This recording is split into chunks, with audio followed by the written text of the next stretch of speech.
A lot can change in 10 years. 10 years ago, I just finished 4 years of field work, camping in remote parts of northern Australia, collecting first of its kind information on our native kangaroos and wallabies of tropical northern Australia.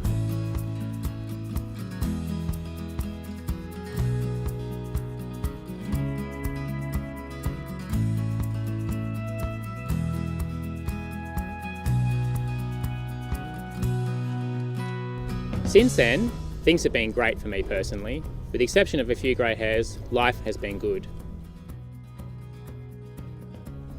For our native mammals, unfortunately, things haven't been so good. A lot of our native mammals in northern Australia are now disappearing.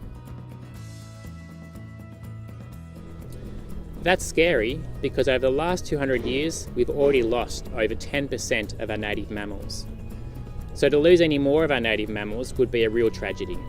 It's devastating to think that in the next 1 or 2 decades we could lose a whole range of other species, including some of our native wallabies and kangaroos.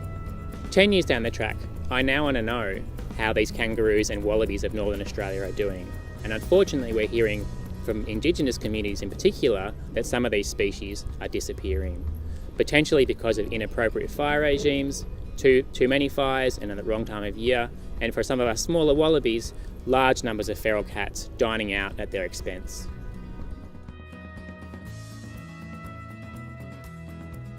It's hard to imagine losing more of our kangaroo and wallaby species, but of course, without enough information about these species, that's exactly what might happen. So to stop that from happening, we really need to collect new information right now. So what are we going to do about it?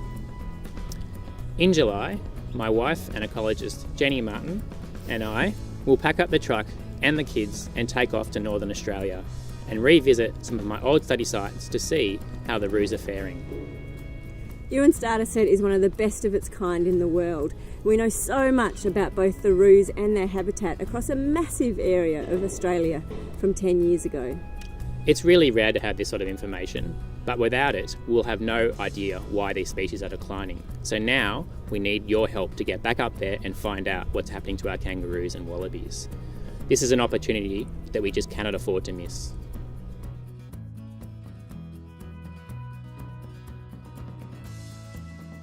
So the plan is to repeat all of the work that we finished 10 years ago. That's going to mean counting roos from the back of the car, doing a whole lot of vegetation mapping, and also collecting roo poos. You'd be amazed how much you can find out from a humble roo poo.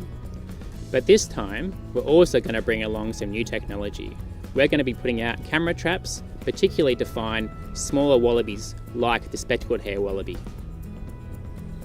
Ewan and I both also know just how important it is to take every chance we can to talk with the public about the sort of research that we're doing. So our plan is to talk with as many people as we possibly can along the way about the conservation issues that are facing our mammals in northern Australia. So we're going to be writing a blog from the field. You'll see exactly what we're doing, flies and all. We'll go on the radio whenever we can, whatever we can do to spread the word about what's happening to our mammals. Because the reality is, the only way we're going to change the situation is if people know about it. And if people know about it, they'll care about it. And then together, we can hopefully change the situation.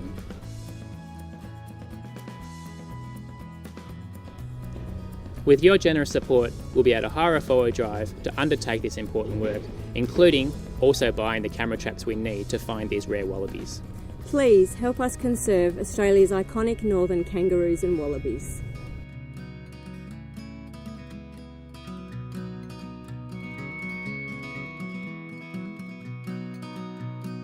Please support our Big Roo Count.